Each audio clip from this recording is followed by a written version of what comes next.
Chase throwing on the run, and it is caught. Touchdown, Keenan Allen. What a grab.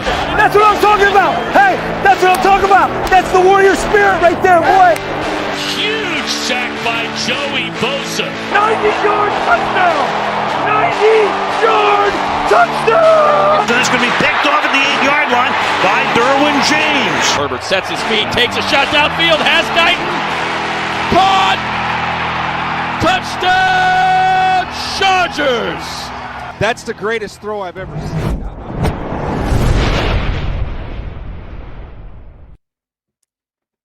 What is going on, everybody? Thunder Down Under Chargers podcast assembles in the off-season amidst huge news in the coaching department. Andy Prophet, your host, joined by Jack Reed, Alistair Lloyd, and our great mate, Kyle Dominicantonio. Welcome, fellas. The Bolts have landed the big fish and hired Michigan National Championship head coach winning Jim Harbaugh to lead the team on a reported 5-year deal. We'll get into that and what else could fall in the front office almost imminently as the show goes on. As it's been a busy week for the team welcoming a new head coach into the building, Kyle and his lovely wife Sana have recently welcomed in daughter Izzy. Congratulations to you guys. Congrats. It's arguably been a bigger week for myself and my wonderful fiancée Cash. We welcomed in our little boy Austin James Prophet into the world early on Monday morning. Yeah! The newest member of the TDU family and the Bolt fam. Everyone, thanks guys. Everyone is at home, happy and healthy and recovering, and it's fantastic. It's just the best feeling ever. So it's been an awesome week, piled on with a time at home to watch a lot of the content pouring in over the Harbaugh hire. But just spend some time and settle into the new role as papas. So there we go. What a week indeed. How are you guys going? What's been happening, fellas? Jack? It's Lombardi hunting season with Herbert and Harbaugh, baby! Oh, yeah!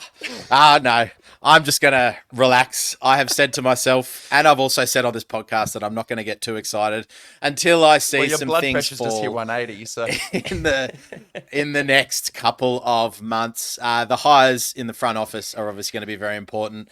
Jesse Minter has clearly just been hired as our DC as well. We'll get into that a little bit later, but it is exciting. The narrative is slightly changing around the Chargers. It seems to be they want to change organizationally. A couple of things are happening, which is fantastic, but I'm just going to temper myself as much as I can because I'm still trying to get over the last 3 years. oh man, I'm excited. Like, I was obviously captain of the Brandon Staley fan club, but you know what? We've hired arguably one of the best football coaches in the United States. It's not like the new coach is some untried coordinator who, we don't know what he's going to do. Harbaugh's been a head coach for 20 years. Everywhere he's gone, he's turned around the program. So look, it's probably the most exciting moment for Bolts fans I can remember. I'm excited that you're all new dads. I'm the only kind of one lagging behind, but that's okay. I struggle to take care of myself sometimes, probably for the best for now. But hopefully you guys can get through the show. I dare say between us, you've probably had about 2 hours sleep each. I might have had the least, but that's probably because I was watching Harbaugh clips all night. But we're all in, all in it together, and it's a good time to be a Bolts fan, Carl, isn't it? It's absolutely incredible. This is like Christmas for me, guys. I threw out like last year that this would be like the dream scenario would be getting Harbaugh, and at the time I said Fangio since that would be a scheme congruent move. But I never thought that would happen, and now it's like everything that's happened over the last 12 months, even though we got drugged through the gravel during that time, feels like it happened for a reason, and that we're in pretty much a best case scenario, despite the fact we're going to have to do a major roster culling. So it's fun. It's exciting. There's so much reason for hope and to really be optimistic about this team. And it's a great, weird, rare feeling that we get to have today, where it seems like you were talking about this more than a year ago, Kyle. Well, right. With you, I've been talking about it. This has been a little crush of mine for a while. I really liked Harbaugh. I think the first time I said it on Twitter was last year. Just when we were talking about the post Jacksonville loss, and everybody was, not everybody, I should say, it was just trending like, oh, Sean Payton coming to the Chargers. Yeah. I was like, why the hell would you trade all that draft capital that the Broncos gave up for Sean Payton when you have a better coach sitting there in Jim Harbaugh, that you don't have to give away any draft capital for, that I think was a more successful coach in a shorter tenure. Sure, he didn't win a Super Bowl the way Payton did, but that's because he has a 4-year sample size in the NFL. You know, give him more time and it's going to happen. And he's out. Yeah, very exciting stuff. Jim is him. Obviously, plenty to talk about with Harbaugh.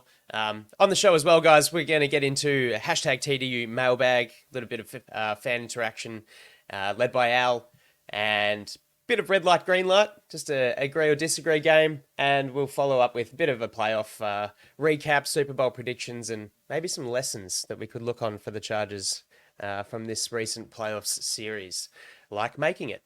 All right, Harbaugh is head coach. Guys, what is our... Obviously, we've just spoken freely in the intro about our reaction to the hire, but what does it mean for the organization? Jack, do you want to just chuck a little bit in there? What does this hire mean on and off the field for this team? We can get very excited that we do have a 20-year head coach coming in, one of the best football minds in America, as you said, Alistair. But let's not get too far ahead of ourselves. This still is a little bit of a Spanos hire, isn't it? Let's just be really careful. Harbaugh knows the Chargers. He knows the Chargers really well. They're friends with the he's friends with the family from his time there as a player. He's kept connected. So as much as they might want to say that we're looking at things differently from a organizational standpoint and how we want to structure things, it's still very much we know you, you know us. The only difference here is that it's not a first-time coach. It's not a Staley. It's not a Lynn. It's not a McCoy. So in that sense, I think there's some steps forward, but that familiarity can also be a source of negativity. But in this case, though, because Harbaugh is so experienced, and I think the leash he is going to have is going to be very long because of that familiarity with the Spanos. I think this is a pretty solid hire, but I don't think it's a complete 180 in terms of, that we're doing things completely differently here at the Chargers now. So that would be my first kind of temper in terms of reaction to the hire. I love this. Carl almost fainted when he heard you starting with like a, urging caution, something not effusively positive. But I might build on that, Jack, because, I've never seen the Chargers fan base like in unison so quickly to do something. And people with contrary views on Twitter, if you wanted Ben Johnson to be the coach or Vrabel, I mean, people would come after you a little bit if you express those views, because it's just such an obvious hire, Jim Harbaugh. Maybe quickly, because obviously there's a lot to be excited about, is there any cause for concern? And I've got a couple of ideas around either scheme, Kyle, or, he hasn't been in the NFL for 10 years, Andy.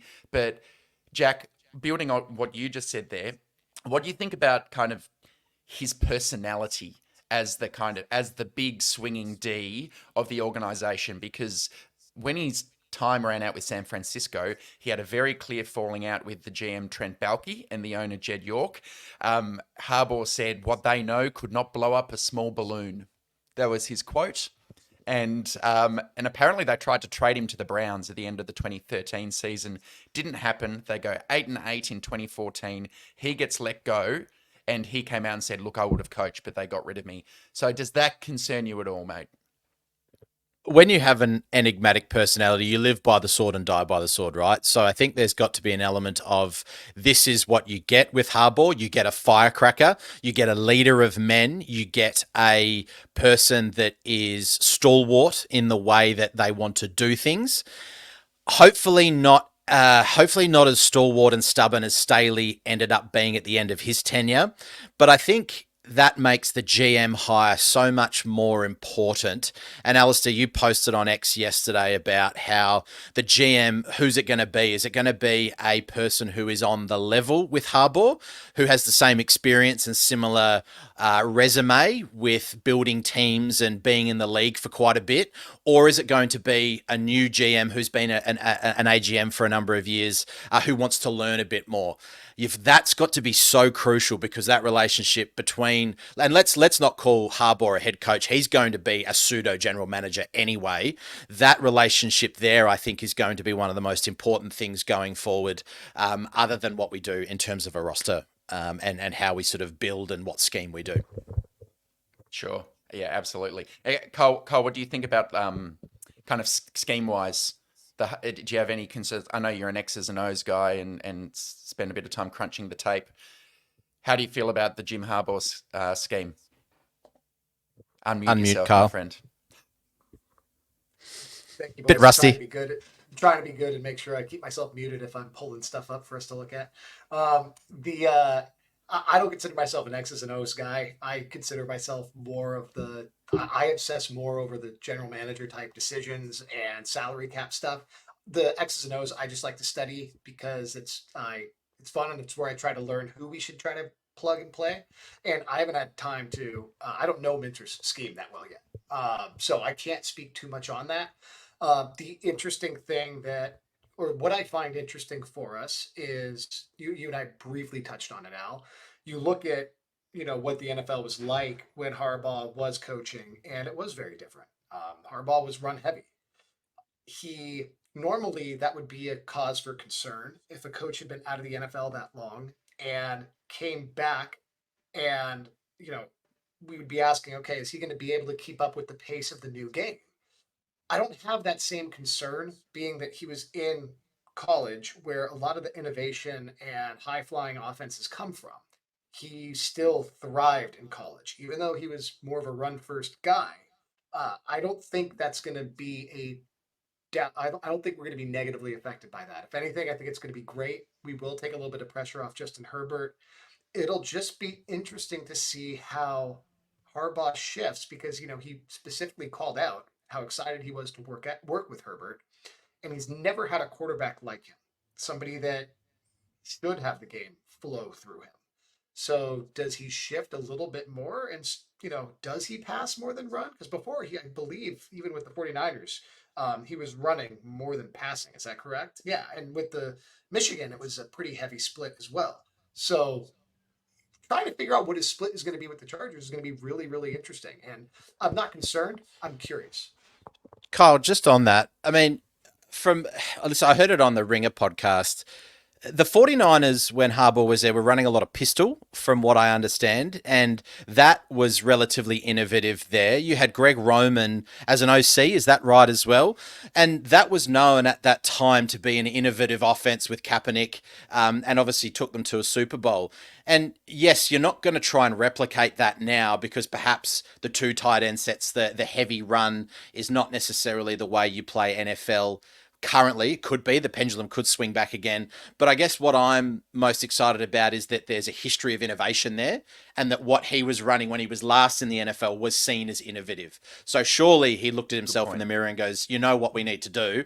We can't just take the template that we did at San Francisco or at Michigan or wherever else I've been and put it here. We've got to learn from that, and let's try and do some new stuff.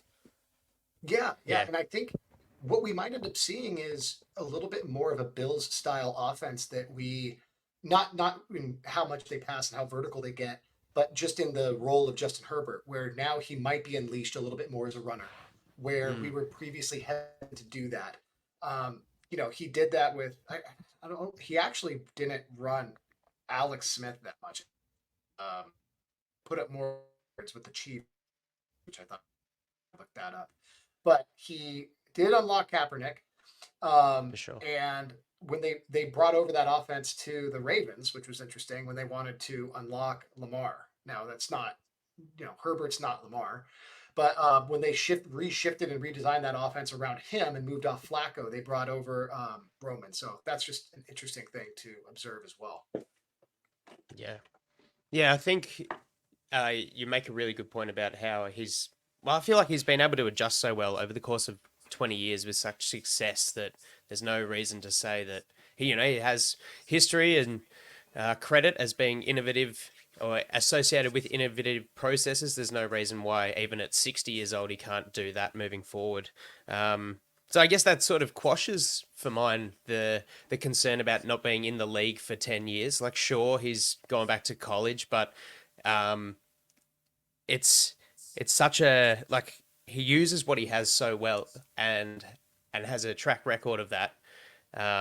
There's going to be, I think, a little bit of personnel shift for him to kind of make work how he wants to make it work. You know, he loves his God's formation, power run. So at the moment, don't really have the real strength to do that. But you know, it'll come, and I'm not even particularly concerned about his absence from the league over the last decade, because I think he can.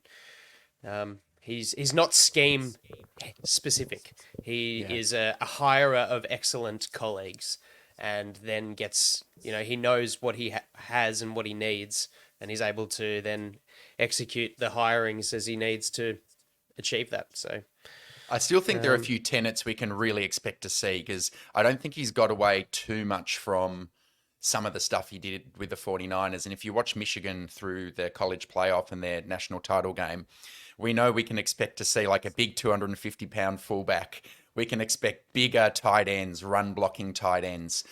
I think we can expect to see quite a lot of pistol, unbalanced formations of the offensive line. He likes to have 2 tackles to one side or bring an extra tackle in. So I do still think we're going to see a very clear emphasis on running the ball, and with a bigger size running back. If you look at Blake Corum for Michigan, who's 5'9", 205 pounds, maybe he becomes a charger. I think those styles of players, he wants to win up front, both sides of the ball. And interestingly, I think we're seeing a lot more of that in the final 4 teams that we're going to watch play tomorrow. If you look at how the Ravens have been built, that's what they do. If you look at how the 49ers have been built, they do some of that too. So maybe it's not the worst thing when it seems to be working now. And at least he's got a clear, I think, philosophy on what he wants his football team to do. Yeah. Agreed. So concerns out the window. What are we most excited about? Is there anything you kind of, Jack, you want to jump in on that? I think it's the opportunity to have someone in the building that is not, when I say X's and O's and easy, I'm not meaning that it's like anyone can do it. But I guess when you hire a first-time head coach, what you are generally going off of is that you're going off the way that they understand the game, and then the plan that they have in their head for what the organization will be like. And they can lay it out for you in a 6-hour interview. But the issue with a first-time head coach is that, can you actually execute that, because you haven't done it before? Now, what I'm most excited about is you've got a gentleman in Harbaugh that comes in and goes, I know what I need to do. I've done it before. Now, the other side of that is that, as I said, you just do what you did at Michigan or 49ers, and you don't adapt, but I don't think he is that way inclined. So it's lovely to see a guy, or I'm looking forward to seeing a guy on the sideline that has command of his OC, that has command of his DC, of the special teams, and there's just an overarching hand, okay, let's not maybe call Harbaugh cool and calm, because he's not, but just an experienced person there. And he knows how to manage all the micro interactions that you have at a training, in the walking down the hall, on the sideline, and he knows that every single one of those is going to be key to the success of the team on the field. So I think that's really nice to finally have someone that knows obviously everything on the field, but a lot of stuff that happens off the field that we're not privy to. So that's what I'm most excited about, a real true leader who knows what he needs to do off the field. Nice. Al, what are your thoughts, mate? It's hard to look. For me, the most exciting thing is just straight up the track record. It's quite ridiculous. Like when he went to USD, Kyle, not too far away from your neck of the woods, his head coaching record there was 29 wins, 6 losses. And before that, the uni was a basket case. Goes to Stanford. Last time Stanford had won 10 games was in 1992 under Bill Walsh. He goes in there, 29-21 record. He recruits Andrew Luck, brings them back to relevance. Goes to the 49ers. Mike Singletary had that team in a really bad space. He'd gone 18-22. Harbaugh comes in for 4 years. They make 3 NFC title games. He's got a record of 44 wins, 19 losses. They make a Super Bowl. Okay, ridiculous. And then he goes off to Michigan. Michigan had only won more than 9 games once under its previous 2 head coaches. Okay, in comes Harbaugh. They win 10 games immediately, and in 7 of his 8 seasons, they win 9 games or more. His record with them, 88 wins, 25 losses, win the national title game. So this guy's never failed anywhere he's been at any stage in his coaching career. So that gets me jacked. And so does the way his players talk about him.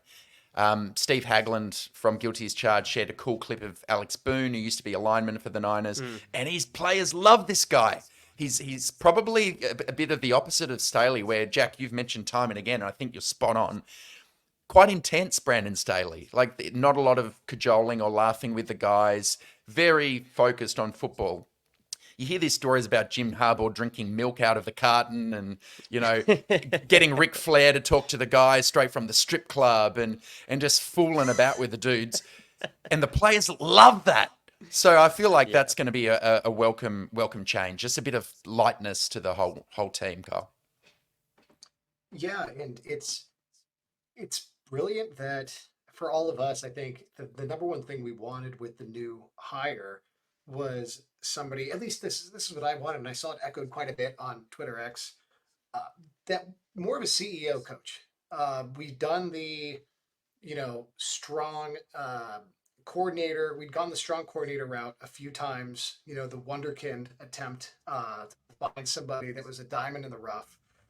We almost did it with Lynn, and I think that could have been something that contributed to us breaking out and having a 12-4 season with Anthony Lynn. He was more focused on the attitude and the mentality of the team, but did have strong coordinators that he fell back on in Wisenhunt and Gus Bradley. I know they fizzled out quite a bit, but having 2 guys that he could rely on that both had head coaching experience wasn't the worst procedural move for the Chargers, in my opinion, at that time. Now we're kind of getting back to a place where we're doing that, but on steroids, because the guy that we have in that CEO role is established, been successful at doing it everywhere he's gone.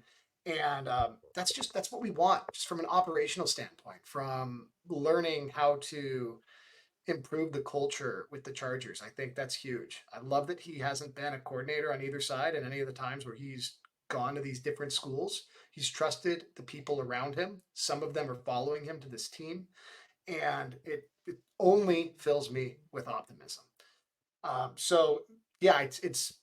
not expecting a run like the Niners did in his first season. There's a lot of reasons for us to temper our expectations for year one, but there's also no reason, in my opinion, we can't hope for a serious push into the playoffs and maybe even, compete against KC and try to get a divisional in the first year. Let's see. Let's try. What do you think, Jack?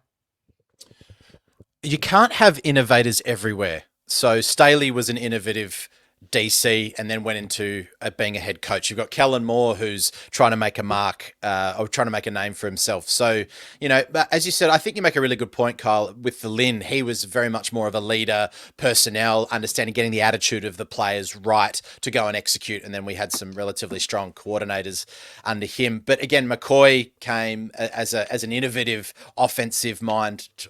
Innovative in inverted commas there.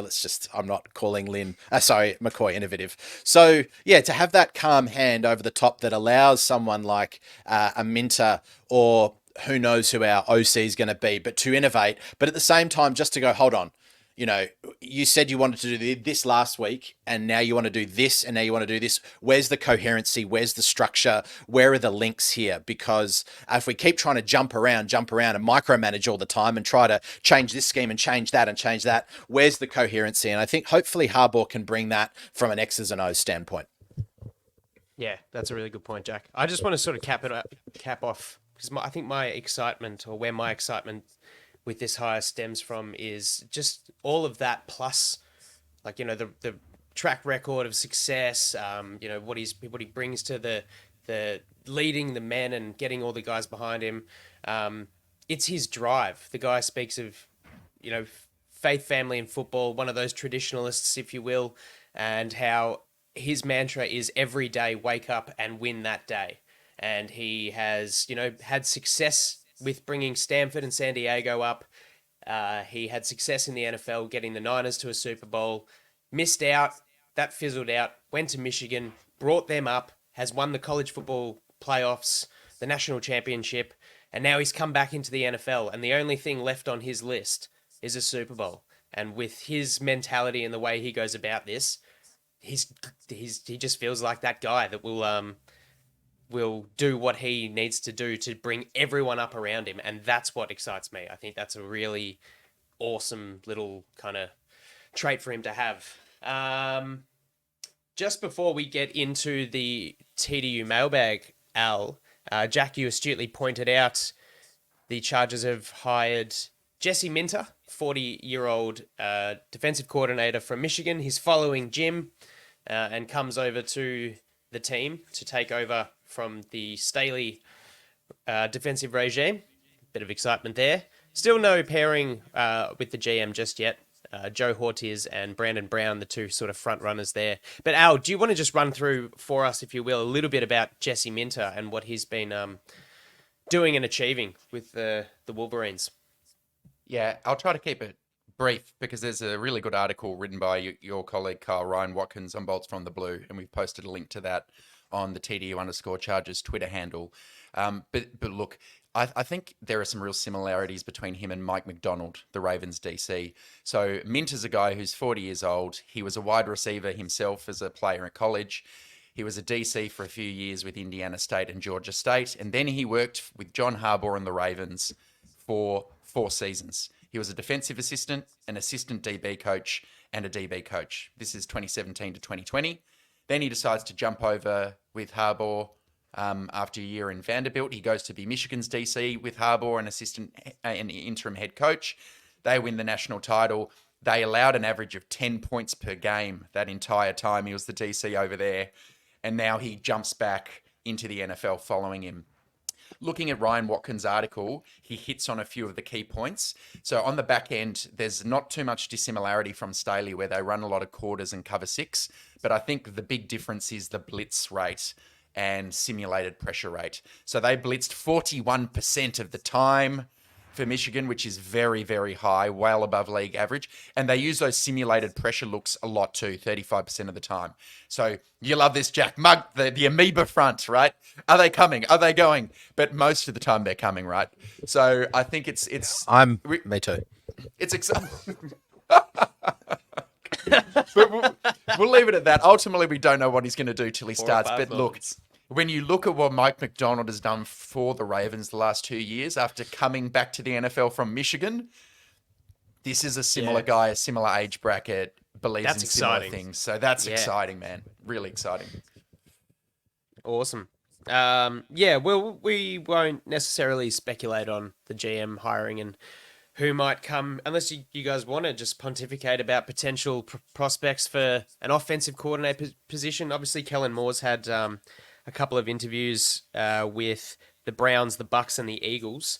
Who else do you think might be Toodaloo, as Al says? Who else do you think might be on the short list of potentials that Harbaugh might bring in to lead the offense? Pat Hamilton. Nice call. That would be, like it. I think that'd be great. Get back to one of Herbert was really good his rookie year, and I really liked. It was it sucked that we had the Hard Knocks where we had to split time with the Rams, because there were some bits where you saw Pep and Herbert. Would have been cool to see a lot more of that. I'd like to see them together. Carl, would you prefer Pep to Greg Roman? Because that's the other hot name. We've spoken to David Shaw, who was with Harbaugh in Stanford. But then the other name is Greg Roman, who's been an OC in the league for a long, long time. He was with the 49ers for all those 4 years with Harbaugh. He was with the Bills for 2 years when Tyrod was the quarterback. He was with the Ravens for 4 years when Lamar won the MVP. But then he obviously got fired, so Todd Monken could come in last year. How do you feel about Greg Roman versus Pep? I really like Greg Roman if Herbert wasn't as good of a thrower as he is. If you look at kind of what Greg Roman did, he really excelled with quarterbacks that were running quarterbacks that could do enough throwing the ball. But look at Lamar. I mean, I feel like Lamar kind of hit another gear this year and did very well. And part of it is because he's a much better pocket passer than people give him credit for, and transcends the guys like Kaepernick, Tyrod Taylor, and young Lamar. I think young Lamar did very well in that scheme as he was still learning and developing. And I think moving on from that offense did help him get to another level and will continue progressing him. So I think if Greg Roman did come over, Herbert would probably do pretty well. They'd probably lean on his running ability a little bit more than we might be comfortable with. But I don't think it'd be the best utilization of Herbert's talents because he's too good of a thrower. Yeah, I think Herbert also reads the field far quicker than what I can remember Lamar in his early years in that Roman scheme. But what I do like about that Baltimore scheme from a number of years ago was just the production from the tight ends and that safety blanket. So if there's a pairing of, sometimes we can have those underneath routes. I mean, Keenan's still going to be, well, hopefully he's going to be there, but also some deep threats. Just to quickly, before we move on, Andy, I've got from a macro standpoint, how I always like to talk about that. But one of my hurdles, I think, in 24 months to know if the Harbaugh experience as being a success is that if we start to have coordinators picked as either head coaching candidates or getting a lot of money thrown at them to go to other programs, that's a really good sign of a healthy organization. And it's not and it's the fact that now we've got a leader there that hopefully wants to develop not only players but also coaches. And if we can do that, then we get great talent in. Yes, we have talent going out, but you've got the next great bright young thing going, oh geez, you spend 2 years with Jim and you get a head coaching job. So that's kind of a 24-month checkpoint for mine. Yeah, that's a good point because it speaks volumes about so many things, doesn't it? It shows you that the head coach that you've brought in to achieve that and hire the right guys is doing his job. The coordinators are successful and doing their job. And in reality, the team is probably successful and doing their job. So that's a great marker to, especially with how we've been with having the players in the past and not having the results, things like that. When you have the players, the coaches in place, it's almost the opposite, the Staley to the Harbaugh in, experience and everything. But Staley was focused on more so one side of the ball and less able to, he kind of was the innovator and trying to bring in, as you were saying earlier, Jack, trying to bring in yes men to achieve what he wants. If there's one breakdown in communication, that all falls to the side. Whereas Harbaugh is the sort of point of the umbrella that stems everything down and brings in his guys and has, his way of going, hey, was it that Alex Boone video, Al, where he was sort of saying, you just speak to the team and say, what do you think? I trust you guys to do it. And that's a really great way of self-evaluating as well as leading the team. So lots to be excited about. Obviously, Pep Hamilton, just to touch on that, Pep Hamilton's had a lot of experience with Harbaugh in the past. Stanford wide receivers coach. He was the Colts OC with Andrew Luck, so followed on there. Michigan assistant head coach, passing game coordinator, 17-18 with Harbaugh. Chargers quarterback coach in 2020, as you said earlier, Kyle, with Herbert. So there's a lot that makes a lot of sense there. Keep it in the family, Spanos, Jack. That's right. As long as, Pep's happy to come back. All good. All right. I think we've sort of combed through that. Lots more exciting news surely on the horizon for the Chargers with the GM and all the coordinators and how this staff unfolds. It's going to be very exciting to watch. Al, I might throw over to you for a bit of hashtag TDU mailbag. Thank you very much. And thanks to our listeners too. I was a bit worried that at short notice we wouldn't get much of a mailbag, but we got plenty of questions in. You guys are awesome. I'm going to start with a quick hitter for each of you. So the first thing that kind of comes to mind, this is from that South Australian maestro, Ash Holick on Twitter, E-Wing Fighter Pilot. Jack, for the 2023 season, who was your biggest player surprise? I would like to think that there are some clear, obvious answers, but I might go the development and I guess the consistency and how important he was on the field and the performance on the field when he was off it, there was quite a change. That was Aloha Gilman. I think he has really shown.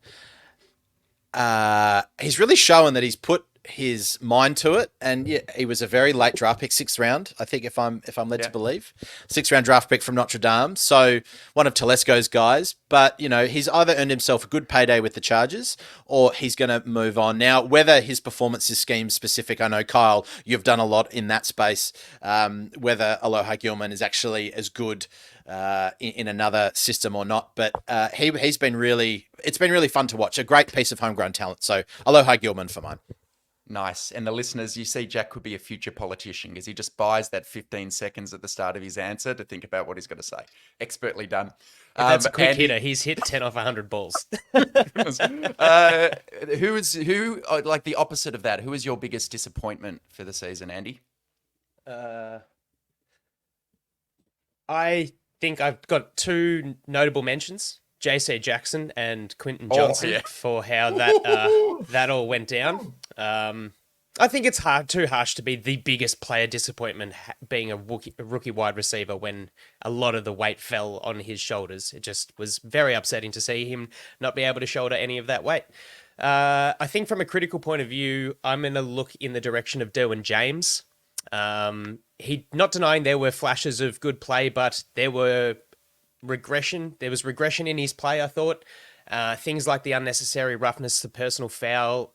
And it's disappointing for, I think, how his play and his output on the field exemplified the disaster that the season was. And it was all just like interweaved. But I think what Staley wanted to do with Derwin James ultimately cost Derwin James a great season, I think. And it just was all... Yeah, so unfortunately he has to be the defensive fall guy. Plenty of others there when you go 5-11, 5-12, Yes. but And hopefully under the new scheme we see a new Derwin next year. Want to bounce back? That's right. And Kyle, for you, what is your record prediction? Straight up, record prediction for the Bolts next year? Here we go. I'd probably put the over. Here's how I'll answer that. I'll put the over under at 10 wins, 7 losses, but I would take the over. I think there's a really good chance we get to 11. I have, my goodness. I have high hopes. Well, maybe linked to this one. This is a question from Duck07 on Bolts from the Blue, Kyle. And it's kind of roster related because we're going to have to tear down some of the roster and it would be pretty impressive to still get those 10 or 11 wins. How do you think, if you needed to guess, Harbaugh will deal with the Keenan, Mike, Boza, Mac decision as it relates to which to cut or trade or extend to solve the cap problem? Guys, there's not too many options. They could do what we did last year and just try to shoot ourselves in the foot again and restructure everybody. But I don't think anybody wants that. If we refrain from restructuring, which is what they should do, given that this is a new GM, they don't want to take on the sins of the last regime. Just to paint a picture of how bleak it is, guys, for us to get to where I think we'd have a healthy amount of spending budget, like $20 or $22 million in spending. That's after we think about rookie signings, in-season budget, but for actual new talent brought in in the free agency. I went through all the possible moves we could possibly do, and to get somewhere where I was comfortable, I actually had to get rid of everybody. That's to get to sound like Jack. To get to where we can spend $22 million with re-signing an Alohi Gilman, with maybe bringing on a center, a linebacker, a running back, kind of some vets that we're going to need to fill this roster because we're not going to be able to just do it with the draft. To do that, we have to cut Mike Williams, cut Joey Bosa, let Lindsley retire, cut Eric Kendricks, trade Khalil Mack, and extend Keenan Allen, which should lower his cap hit by about $14 million. That gets us to having $22 million in spending. So there is, if you want to back out of that, we can't even keep those. we can't even just keep Mac right there. Mac only provides $23 million in savings. So all of those moves, and we would still be in a negative cap situation unless we move off from Mac or extend him. So Well, Carl, let me just narrow in on something there, and then I'll jump to the next one. But I think everyone assumes that 2 of those 4 big names are gone. And I think everyone assumes it's going to be Mike Williams and Boza. But do you think we're looking at 3 of them gone? Do you think they would be prepared also to trade Mac? Yeah, Okay. I think they need to be prepared to trade Mac, because in a season where we're going to be overturning so much, when you think about what his $23 million in savings can do, along with the compensation he's going to return in draft picks, which he should get us. History suggests with the Von Miller trade, a second and a third. If you want to push back on that with me and say, well, he's a year older than Von Miller, even though he was more productive than Von, and when the Rams traded for Von, they only got half of season of production out of him. So that was a pretty steep price to pay for half of season. Maybe it's a second this year and a third the following year or something like that. But that's 2 players. And then with that $23 million that his savings gives us, when you think about how you can structure the cap hits to be very minimal in this year and put most of them on the back end when we have a lot more flexibility, that could be another 4 or 5 starters, guys. Like that alone can fill this roster. And so I think we are going to look at losing potentially 3 of them. I think with Allen, it's going to need to be hey, buddy, we have to extend you. There's no play out this year and see how it goes with this new coach. It's either extend or trade at this point, because he as well has too big of a cap hit to keep on the roster as it is. But he is somebody that they should prioritize giving a longer contract to without, too much guaranteed money to where we're totally screwed in the long haul. Okay. What do you think about that, Al? Would you want to keep 2 of them? Do you think there's a way to do it, or are you? I'm open to getting rid of 3. I'm open to getting rid of 3. It will depend on the strategy, but I think there is something to be said for taking our medicine now, early, as taking the medicine, as some of our listeners like to say, and just getting that over and done with, starting afresh with hopefully lots and lots of draft picks. All right, this question is for myself. And I'm going to get the glasses out because we're going. This one's from Tau837. He says he can't find the answer to this question anywhere, which really scared me, because if he couldn't find it, I'm in trouble. And he said, look, does Mike Williams have to pass a Chargers team physical before he can be released? And might that impact how he's dealt with? And I went and read the NFL collective bargaining agreement, which is about 380 pages long. And I went to try and find something relevant in there. And I think I'm still not 100% sure because it's difficult to see, but I think it depends if you want to cut him or trade him. If you want to cut him, the risk of cutting him while he's still injured is there is an injury grievance process under the CBA, which is a claim or complaint that a player can make if at the time they're released, they were physically unable to perform because of an injury they suffered. So a lot of times clubs will enter into an injury settlement with that player that typically involves paying the player a portion of their salary corresponding to the time when they're expected to be sidelined until they're healthy. So I think if they were to cut him, they're going to have some sort of negotiation with Mike if he's still hurt at the time, which might mean they want to wait until into the off-season, into the training camp perhaps, to do it. If they wanted to trade him, I think it's more straightforward. Every trade is generally subject to the player passing a physical with a new club, and those teams will have that as a clause in their trade deal. So generally, I think it probably means if the team wants to cut Mike before the new league year, there could be a bit of negotiating going on or an injury settlement. Otherwise, if they want to trade him, they're probably waiting until he can pass a physical. Hope I did that justice, Tout. Again, it's hard to find the answers. On that a little bit? Oh, yeah. Jump in.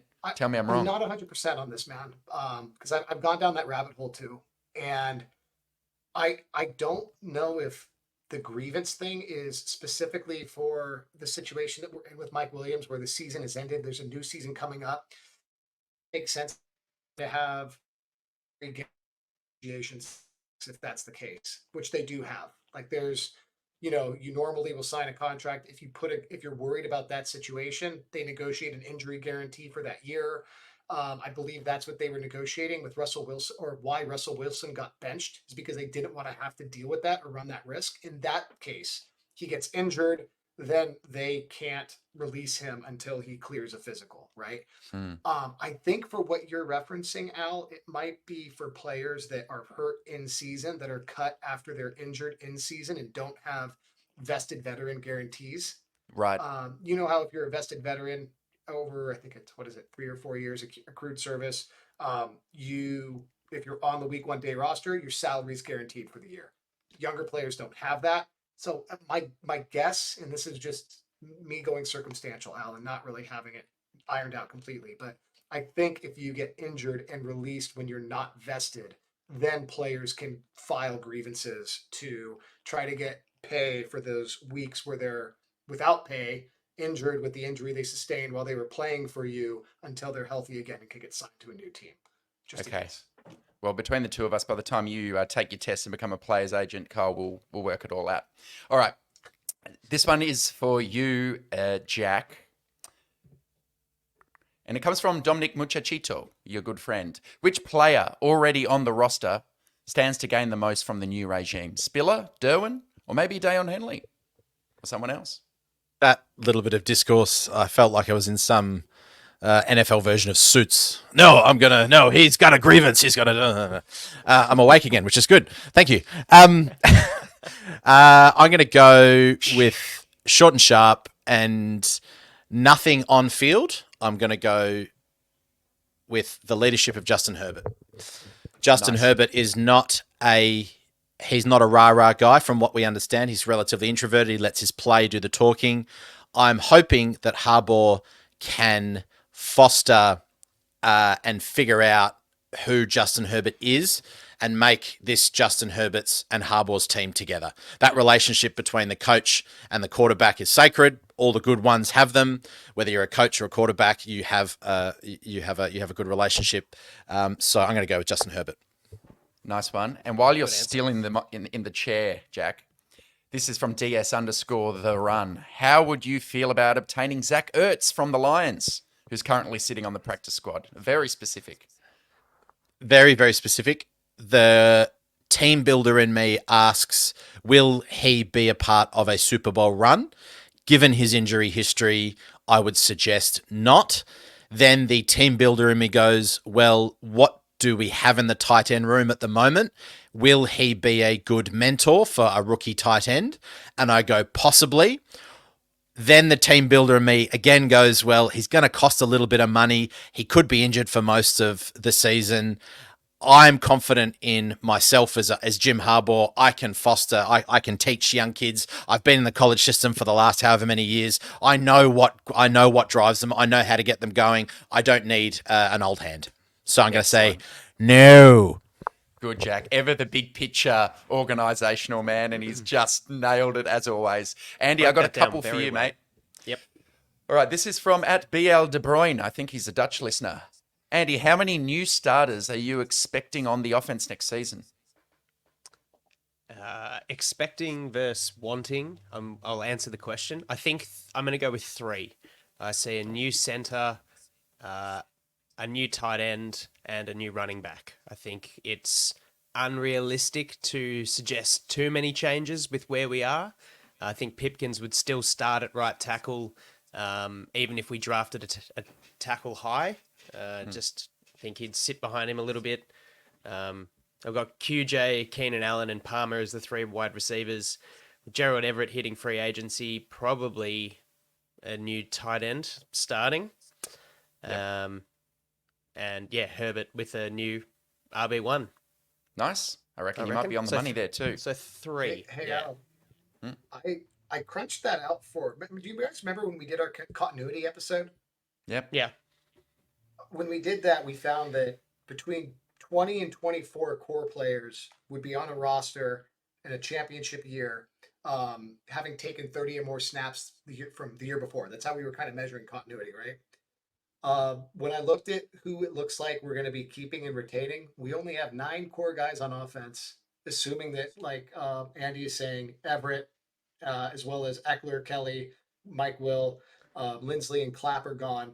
and only 5 guys on defense if if Austin Johnson, Sebastian Joseph Day, who's already gone, Mac, Bosa, Nick Williams, Kendricks, Murray, Michael Davis, and hopefully Gilman stays. But right now, he's a UFA. We only have 5 core guys returning. So right now, we're looking at 14.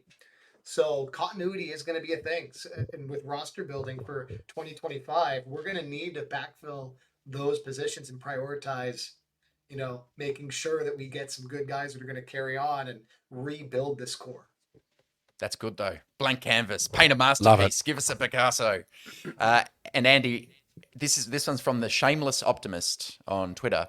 Where were you when you found out we got Harbaugh?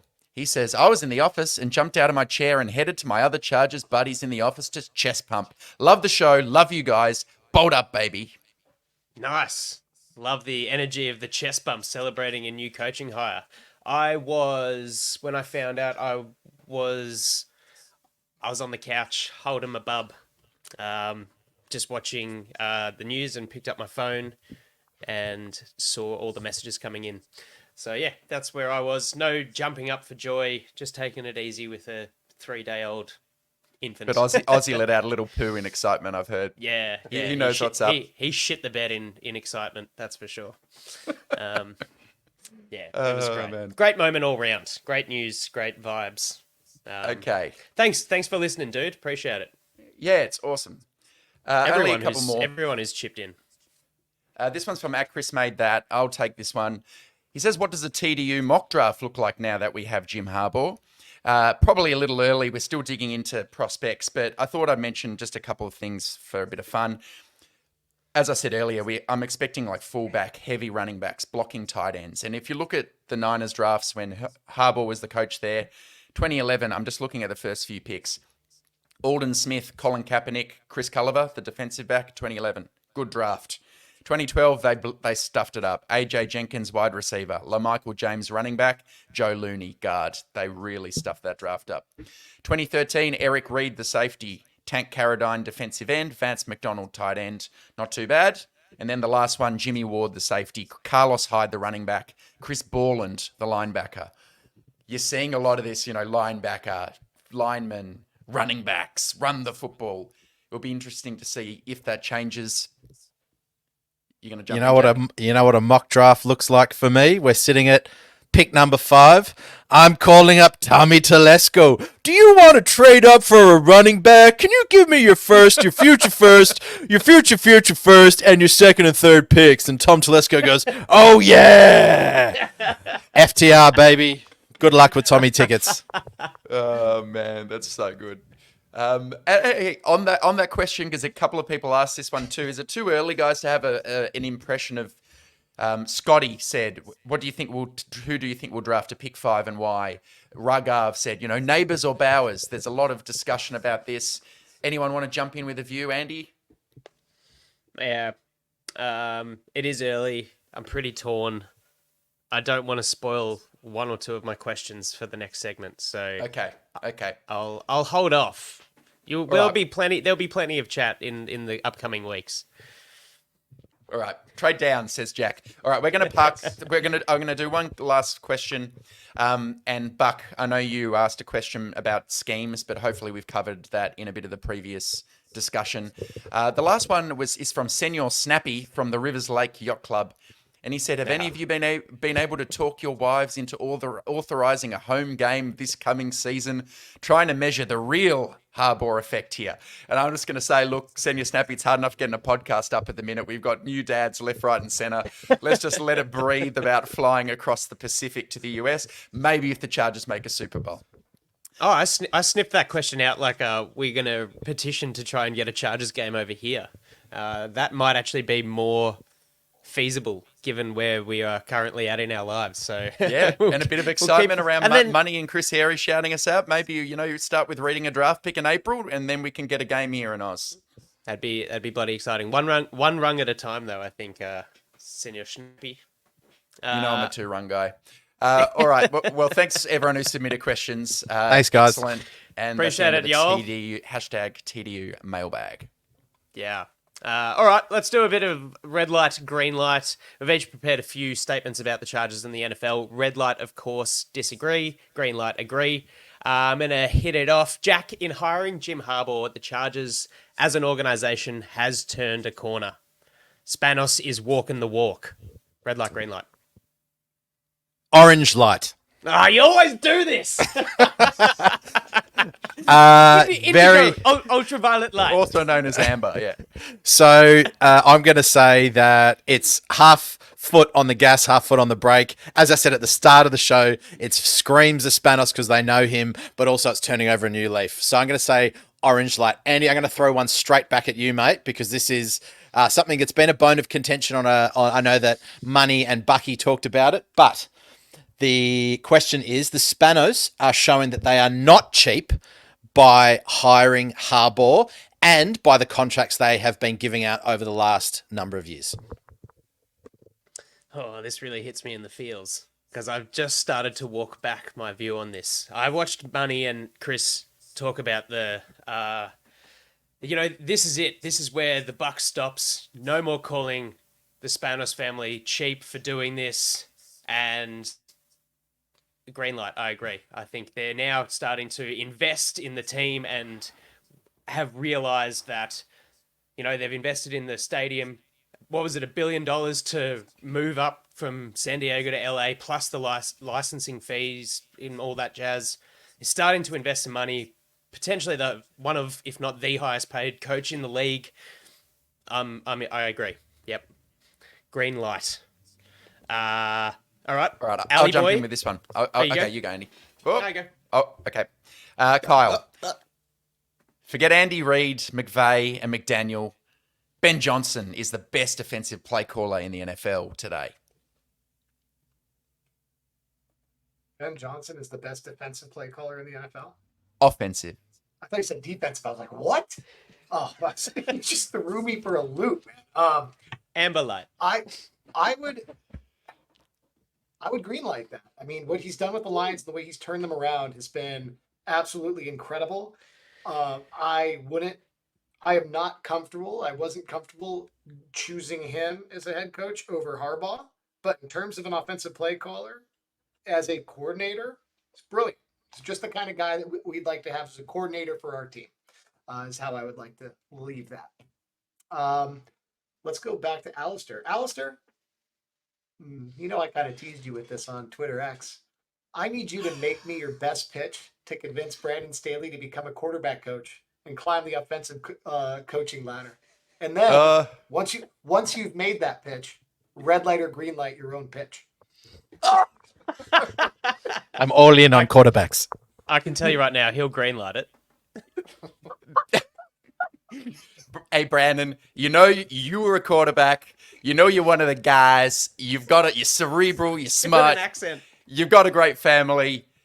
You want to be front and center. You don't want to delegate stuff to people. You want to be working with the king. You want to be working with the boss, the head of the franchise, and that is the quarterback. The quickest way to become an NFL head coach again is to be a quarterback whisperer. Obviously, your whispering and your sweet nothings to the defense was one half of hot trash for the last 3 years. So go and make a lot more money as a quarterback coach. You got it in you. Go do it. Red light myself. Alistair, I asked you to give the pitch. Why did you have an accent there at the beginning? Yeah. He went I the got accent excited, and man. then he I'm a stopped the chameleon. accent. I'm One like of the Jack, guys. lives in London for a few years and picks up an East London accent. what, mate? I'm talking to my man. All right, Andy, your turn for a question, mate. Well, actually, this is Kyle. This one's going to you. And you touched on it a little bit earlier. One season is not enough time for Harbaugh to turn this team around to reaching its potential. Red light, green light. Red light. Its potential being that Herbert should be a Super Bowl winning quarterback, and they're not going to win the Super Bowl next year. Do I think they can make a strong push, compete all the way to the divisional game, maybe even make it to the conference championship the way the Niners did? There's a chance. That's not my expectation, but they should compete and be a very strong, punch you in the mouth type of team next year. 2025, sky's the limit. Cool. Let's go with Jack. I got one for you, buddy. The Chargers should commit to Jamari Sawyer, the tackle, as opposed to Jamari Sawyer, the guard, and see if Pipkin red light. My foot is on the gas for this one. That is 100% green light all the way, 0 to 60 in 2.5 seconds. Solia, I believe, is a far better right tackle. Get rid of Pipkins. He showed that he could do it last year at the left tackle position with another year in an NFL strength program and weight training and obviously diet and everything like that. I think he should be the right tackle for the future. So what I'd love to see is Slater at left tackle and Pipkins anchor the right going forward for the next foreseeable future. 100% green light. Sawyer at the right. Solia. Here we go, Alistair. I'm going to throw this one at you. Justin Herbert will be a less prominent force on the field or may seem to regress under Harbaugh's overall game plan. In year one, maybe. I think in year one, maybe. Right, because I think the head with the roster situation, and we're going to have to do a bit of a tear down, and they might not win as many games. He might not pass for some of the eye-watering yardage in year one. They might establish the run, that kind of thing. But then as we move forward, I think what we're going to see is a lot more playoff wins. And I think we're going to see him really pushing up and back in those MVP conversations once the team gets good again, because he's an elite quarterback. So I guess I went to split down the middle, just like your answers, Jack, there. I'm going to throw back to you, man. Red light, green light. The Spaneye interviewed 15 candidates for the head coaching role, but it was just a smoke show. Harbaugh was always going to be the guy if he agreed. Green light. I think that is probably true. They had their candidates. He would have been at the top of their draft board. They would have been sitting there. However, I do like the process of just going through the process anyway, because you just don't know what's out there. You just don't know what relationships you can build with someone else. And it's fascinating from an owner's standpoint to see what another team might get in a head coach position. So, you might sit down with a head coach candidate and you go, oh, not really for us. But then the Atlanta Falcons hire him and you go, oh, okay, interesting. What was it that they saw in him, and what insights can we glean from how our opposition are doing things that we can make our organization better? So I think the process was good. I would far prefer interviewing 15, 20 candidates and then even picking that. And then if you come back to the same guy and go, he's it, all the better for it. So green light. Kyle, this is a draft question and I kind of alluded to it before, but we should trade down from pick number 5 considering our roster situation. Yeah, that's a big old green light for me. It's not a matter of if we should, it's a matter of how far down we go.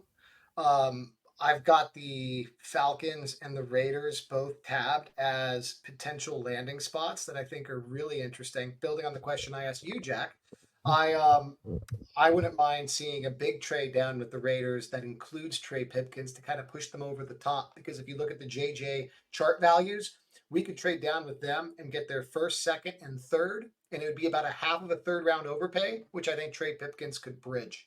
On the other side, I really like what we could do with the Atlanta Falcons. People are asking, should we get a tight end? Should we get a wide receiver with that first pick? Well, what if we traded back to 8, got Kyle Pitts and maybe a third? That'd be a slight overpay by them. That's basically if we were able to get them and the Raiders to be in a bidding war. And looking at Falcons fan pages, they attributed Pitts' trade value at right around a third rounder. So again, with the JJ chart, that'd be about a half a third round overpay.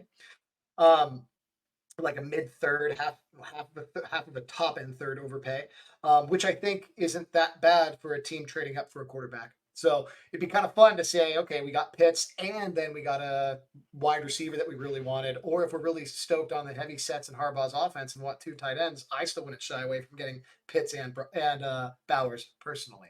No, I think also I think the Vikings are also it. in the gun for trying to, because Kirk Cousins is moving on, and Justin Jefferson probably wants so the Vikings are, I've heard it in that conversation as well, but love it. Yeah, definitely could be. Andy, let's get one for you, buddy.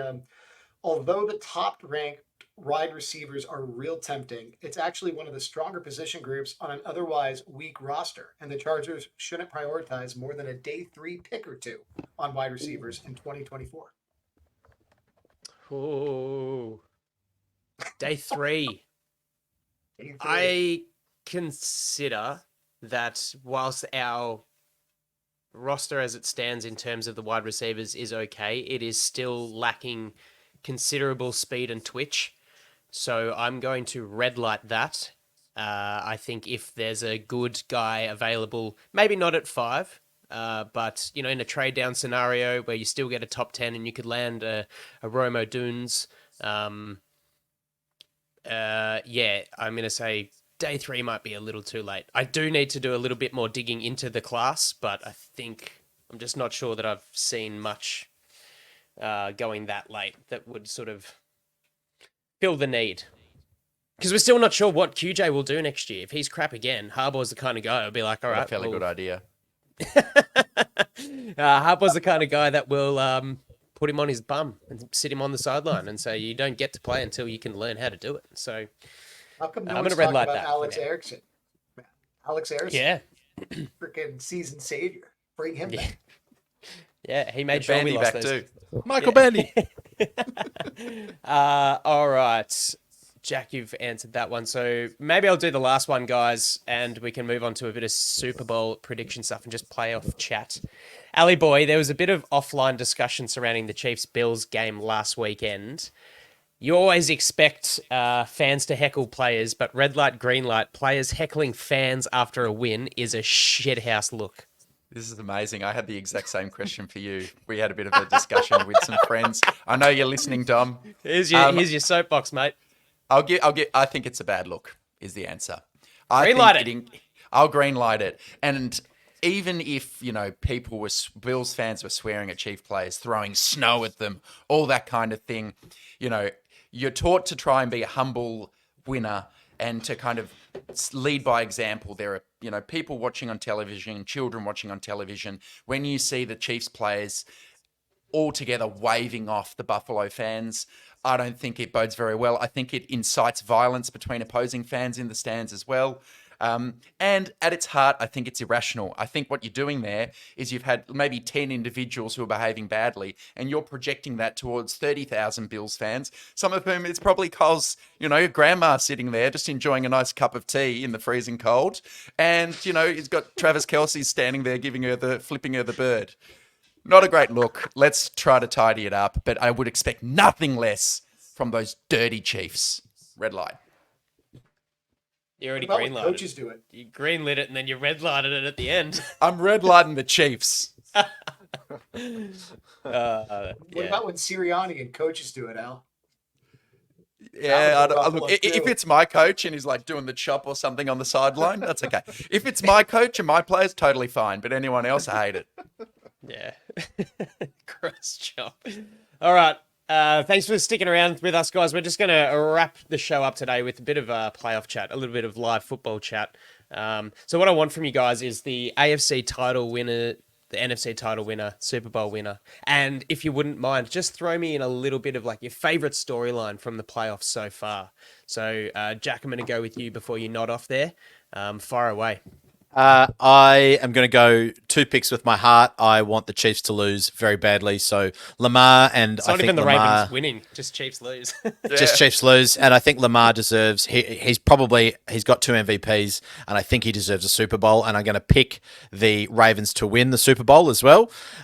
In the other game, I'm going to go with my heart, and I'm going to hope that Jared Goff is the more experienced quarterback. I always, in these close games, who's it going to be? I saw enough from Purdy last week that really worries me. So I would go Lions, Ravens in the playoffs. In the Super Bowl. The biggest storyline would have to be the Detroit Lions. I love them. I love Dan Campbell. What they've done for that city. It's so noisy in that stadium. And is it Lucas Oil? What's it called? No, Ford. Is it Ford? Ford Field. It's wonderful to see the elation. Is great. I just love the Lions, and I kind of hope they win. Indeed, love it. I'll jump in. So I am exactly like you, Jack. I think in the title games you typically have like one slight upset. So I think the Lions actually send the 49ers home, and poor Kyle Shanahan can't get it done again. And like you, I think the Ravens have been the best team all year. Oh, we have a visitor on the show. She was going to wear a Herbert jersey, but we ran out of time. But we just wanted to introduce y'all to our little Izzy girl. Hi, Izzy. Izzy. Hi. Oh. She loves it. Big camera shy early on. Say bye, baby She's girl. clearly a Chiefs fan, not happy with my prediction. So there you go, guys. Hi, Izzy. Congratulations, Hey, guys. Congrats, Congrats, guys. Sandy. Thanks, guys. Love you, Oh, sweetheart. that's so awesome. Yeah. I love that little nugget. Yes, so I think the Ravens are going to win. And then storyline, I'll go analytical, of course. I think it's interesting to see there are different ways of winning the Super Bowl these days. If you look at points scored on offense, 49ers were third, Ravens were fourth, Lions were fifth, Chiefs 15th. So Chiefs are kind of the outlier in terms of rush efficiency and offensive efficiency, but they've got Mahomes. But you can also win Super Bowls, like they say, on defense. And if we're just looking at points allowed on defense, Ravens are first in the NFL, Chiefs are second, 49ers are third. But then you've got the Lions at 23rd as the massive outlier. They're also 24th on sacks, the Lions, even though the Ravens are first and the Chiefs are second.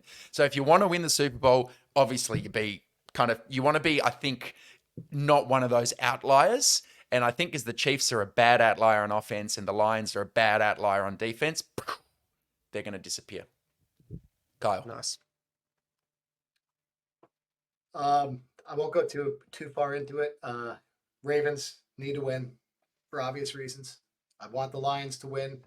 The storyline for me is by far the Lions having the season they're having, partially because of how crappy of a luck they've had or performance they've had over the last few decades. It's great to see things turn around for that city, for those people, for those fans. I love an emotional CEO, motivating style coach in Campbell succeeding. I think that's great for the league. The energy that he brings and who that dude is and his heart is good for everybody. And I love the storyline of their general manager kind of being like an intern and rising from the top within that organization. And I love what it does to everybody that tries to obsess over positional value and all these other things. When the Lions went out last year and their first, 6 draft picks, in the first round, they got a running back and a linebacker, tight end, and then they followed it up with a safety. They did everything that everybody on Twitter likes to tell you can't do. And they went out and did it, and they kicked ass. So I think that's badass. It's good for the league. It's a counterpunch to anyone that tries to dunk on you about drafting Bowers. And Nice. some other stuff as well. But You'll consider yourself warned out there, Bolts fans. Blow it up for Bowers. Come on. Kyle, did you have a winner in the Super Bowl, Ravens versus Lions? Just an emotional based one. Lions. Just purely emotional. Nice. I want to see it happen, so I'm not going to put any other energy out there. There you go, Jack. Yeah. Just bite a Just beating the shit out of a pillow for the people who aren't watching on YouTube. He just taught his pillow a good lesson. Yeah, I think my AFC title game is emotionally charged, but I also think that the Ravens will beat the Chiefs in Baltimore. NFC is a little bit emotional too, because I'm right on the train with you guys with Dan Campbell, and watching the Lions overpower, the number 1 seed in the 49ers would just be awesome. Bit of Californian rivalry as well.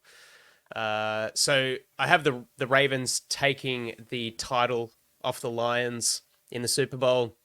I don't think that I could tie in my little moment and personal shout out from the playoff series by saying that I want the Lions to win, because after the Packers did what they did against the Cowboys, cousin Dan, Packers Dan, said, "You guys better shout out the Pack on the show." And I said, well, we'll take a couple of weeks off, but for everything going around that, Love coming in for the Pack, replacing Aaron Rodgers, they come up in Dallas against their ex-head coach, with a lot on the line for him. He's survived. Mike McCarthy's survived, but all this chat of Dak's the MVP.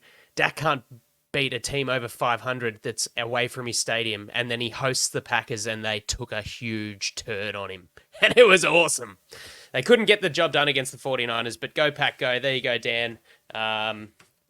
Way promising season. It almost turns out like the Packers season should have been what the Chargers was and vice versa, the way things were going. Funny how the world works in the NFL land.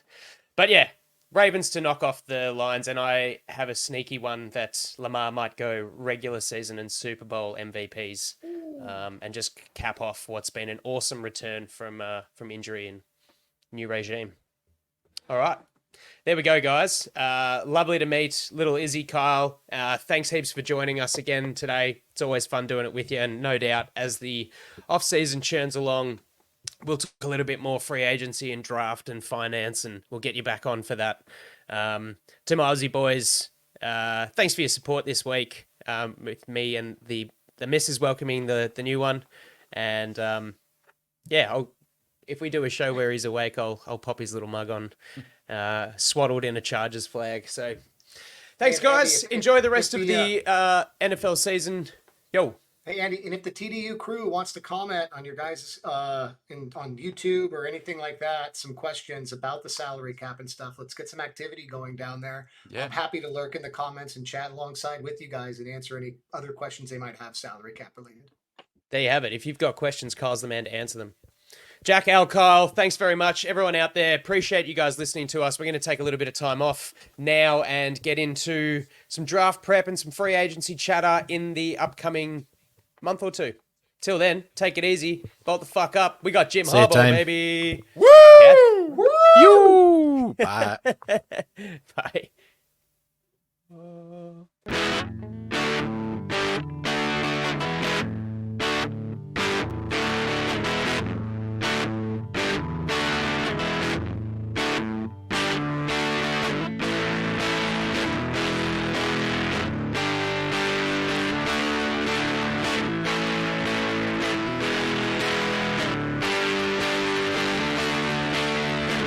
Back pedals looking, firing. He's got Floyd turning. Got it. Zigzag. 10, 5, high step. Touchdown.